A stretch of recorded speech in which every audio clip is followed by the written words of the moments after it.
Britain ನ್ಯಾಯಾಂಗ ಇತಿಹಾಸದಲ್ಲೇ ಗಮನ ಸೆಳೆಯುತ್ತಿರುವ ವಿಚ್ಛೇದನ ಪ್ರಕರಣವೊಂದು ಅಂತ್ಯಗೊಂಡಿದೆ.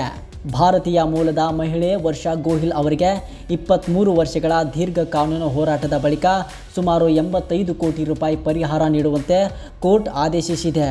ಈ ಪ್ರಕರಣದ ಹಿಂದೆ ಅಡಗಿದ್ದ ಅಕ್ರಮ ಆಸ್ತಿ ಹಾಗೂ ಮೋಸದ ಆರೋಪಗಳು ಈಗ ಬಹಿರಂಗವಾಗಿವೆ.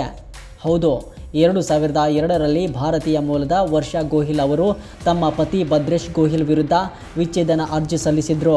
ಪತಿಯ ಅಕ್ರಮ ಸಂಬಂಧದ ವಿಷಯ ತಿಳಿದು ಅವರು ವಿಚ್ಛೇದನಕ್ಕೆ ಮುಂದಾಗಿದ್ರು.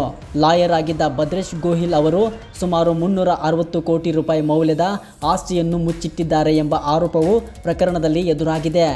ದೀರ್ಘಕಾಲದ ಕಾನೂನು ಹೋರಾಟದ ನಡುವೆ 2011ರಲ್ಲಿ ಭದ್ರೇಶ್ ಗೋಹಿಲ್ ಅವರು ಮನಿ ಲಾಂಡರಿಂಗ್ ಮತ್ತು ಫೋರ್ಜರಿ ಪ್ರಕರಣದಲ್ಲಿ ಜೈಲು ಪಾಲಾದಾಗ ಅವರ ಆಸ್ತಿಗಳ ಬಗ್ಗೆ ಪ್ರಮುಖ ಸುಳಿವುಗಳು ಲಭ್ಯವಾಗಿದ್ದವು.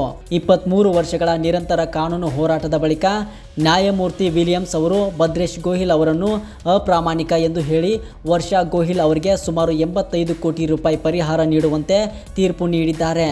ಈ ತೀರ್ಪು ಬ್ರಿಟನ್ನ ಕಾನೂನು ಇತಿಹಾಸದಲ್ಲಿ ಅತ್ಯಂತ ದೀರ್ಘಕಾಲ ನಡೆದ ಹಾಗೂ ಪ್ರಮುಖ ವಿಚ್ಛೇದನ ಪ್ರಕರಣಗಳಲ್ಲಿ ಒಂದಾಗಿ ದಾಖಲಾಗಿದೆ. ಒಟ್ಟಿನಲ್ಲಿ ದೀರ್ಘಕಾಲದ ಕಾನೂನು ಹೋರಾಟದ ಬಳಿಕ ಬಂದ ಈ ತೀರ್ಪು ಆಸ್ತಿ ವಿವಾದ ಮತ್ತು ವಿಚ್ಛೇದನ ಪ್ರಕರಣಗಳಲ್ಲಿ ಮಹತ್ವದ ನಿದರ್ಶನವಾಗಿ ಪರಿಗಣಿಸಲಾಗುತ್ತಿದೆ.